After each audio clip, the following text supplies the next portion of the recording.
माफी के साथ सभी को रोकना चाहूंगी। इस वक्त एक बड़ी खबर आ रही है। गोलीबाज यूनुस शेख को उसकी रिमांड मिल गई है। यूनुस शेख को 4 दिनों की पुलिस कस्टडी मिली है। आपको बता दें कि रोहिणी कोर्ट ने यूनुस को अब रिमांड में भेज दिया है। यूनुस शेख वही जो कि सोनू चिकना के नाम से जाना जाता है, या फिर वहां जहांगीरपुरी इलाके में अगर हम कहें तो वो फेमस है। और उसी की धरपकड़ के लिए दरअसल कल वहां पर वो जो टीम है वो वहां पर पहुंची थी, और जो रिश्तेदार हैं उनसे दरअसल ये पूछताछ हो रही थी। और तब हमने देखा था कि एक बार फिर से वहां पर कुछ महिलाओं का गुट पहुंच जाता है। 100 से 50 की संख्या में रही होगी वो महिलाएं वहां पर, और पत्थरबाजी एक बार फिर से शुरू हो जाती है, वो हिंसा एक बार फिर से शुरू हो जाती है।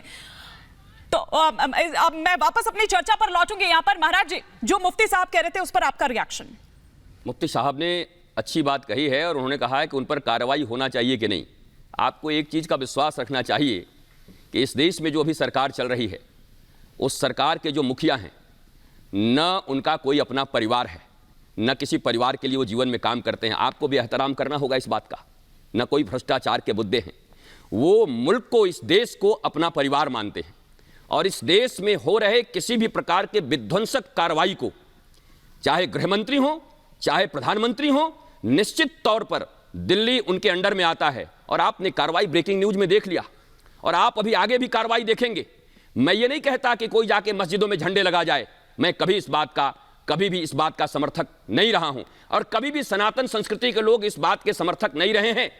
क्योंकि बाबर जैसे लुटेरे आकर के, बाहर के लोग आकर के मंदिरों को तोड़ करके मस्जिद बना के चले गए। आज तक तो हम उसे वापस नहीं ले पा रहे हैं।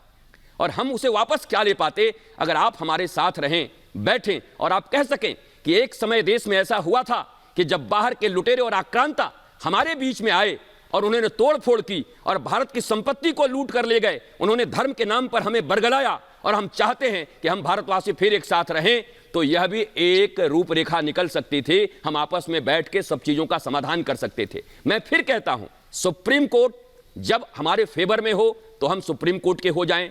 जब हमारे फेवर में धर्म की बातें आए कि हमारे धर्म के पुस्तक में, हमारी गीता में लिखा है, तो हम उसकी बात मानने लगे।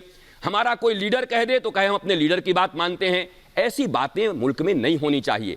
अगर संविधान मानते हैं, संविधान का अर्थ आप जानते हैं? संविधान दुनिया में, अर्थात भारत में जहां का भी संविधान है, ये संविधान, सम का अर्थ होता है, हिंदी जरूर जानते होंगे, बराबर का विधान, बराबर का कानून, एक एक भारतीयों के लिए कानून बराबर हो। क्या आप समान नागरिक संहिता कानून का समर्थन करते हैं? आप मांग करते हैं कि इस देश में समान नागरिक संहिता कानून होनी चाहिए?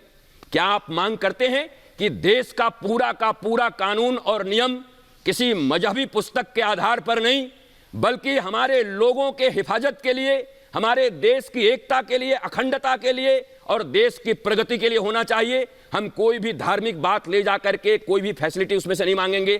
क्या आप इस बात पर सहमत हैं? मैं आज जानना चाहता हूं, अगर आप संविधान की बात करते हैं तो संविधान शब्द का अर्थ ही होता है एक जैसा विधान। जरूर बोलेंगे आप वेट करें। संविधान का अर्थ होता है एक जैसा विधान। तो एक जैसा विधान की मैं मांग करता हूं, और आपसे भी चाहता हूं कि आप भी हमारे साथ चलें और चलकर मांग करें कि हम सारे भारतवासी चाहते हैं कि यूसीसी यहां पर आ जाए। हम चाहते हैं कॉमन नागरिक संहिता कानून यहां पर आ जाए। हम चाहते हैं भारत के प्रत्येक लोगों के लिए हर कानून बराबर हों। हम कभी धर्म का पक्ष लेकर, कभी अपने लीडर का पक्ष लेकर, कभी सुप्रीम कोर्ट का पक्ष लेकर, कभी अपने पसंद की सरकार का पक्ष लेकर के हम बातों को बदल नहीं सकते। कानून एक होगा, एक तरीके से मानेंगे। और इसके लिए अगर सरकार समान नागरिक संहिता कानून लाती है तो चलिए, नहीं लाती तो हम लोग मांग करते हैं कि भाई ये तो रोज झंझट होते रहेंगे ऐसे। अगर समान नागरिक संहिता कानून आ गई तो चाहे वो भगवा गमछा टांग कर, आप कह रहे हो ना कि भगवा गमछा टांग करके उन लोगों ने ऐसा किया, नारे लगाए, कुछ भी किए उन्होंने, लेकिन आप देखोगे, आप बहुत ध्यान से देखो, मैं किसी भी ऐसी बात का समर्थन नहीं करता। धर्म संसद भी हुआ था, जो शब्द बोले गए थे, मैंने कहा एक संत की भाषा ऐसी नहीं हो सकती। अभिव्यक्ति की स्वतंत्रता उनकी वो है, वो कुछ भी कह सकते हैं। क्योंकि यहां तो दुर्गा के नंगे तस्वीर बना दिए जाते हैं, यहां तो सरस्वती के नंगे तस्वीर बना दिए जाते हैं। उसके बाद एक गैंग पीछे खड़ा हो जाता है, अभिव्यक्ति की स्वतंत्रता है, अभिव्यक्ति की स्वतंत्रता है, अभिव्यक्ति की स्वतंत्रता है। तब भी सारे के सारे लोगों को, मौलाना साहब को, साधु जी को, गुरु जी को, आम नागरिक को बाहर आना चाहिए और कहना चाहिए कि नहीं, ऐसी बातें हम स्वीकार नहीं कर सकते। मैं आपसे इतना ही कहता हूं कि देश के समस्या के मूल कारण की ओर जाइए, लक्षणों के ऊपर मत जाइए। लक्षणों से इलाज नहीं होते। कारण यह है, एक देश एक विधान होना चाहिए, एक कानून होना चाहिए। हिंदू हो मुसलमान हो, अपने अपने मत और मजहब का अपने दायरे में पालन करते रहें। पर जब राष्ट्रहित खतरे में पड़ेगा, जब देशहित खतरे में पड़ेगा, मानवता खतरे में पड़ेगी, कत्लेआम होंगे, तो उस समय धर्म की किताबों की बात नहीं सुनी जाएगी। उस समय संविधान से ही देश चलेगा और सदा संविधान से ही देश को चलना चाहिए। मैं तो हिंदू राष्ट्र की मांग नहीं कर रहा हूं।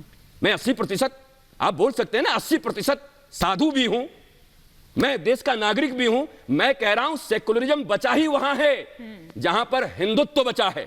हिंदुत्व एक विचारधारा है। जहां ज्यादा संख्या में हिंदू हैं वहां सेकुलरिज्म बचा हुआ है। मैं बार बार आपसे कहता हूं 57 कंट्री हैं।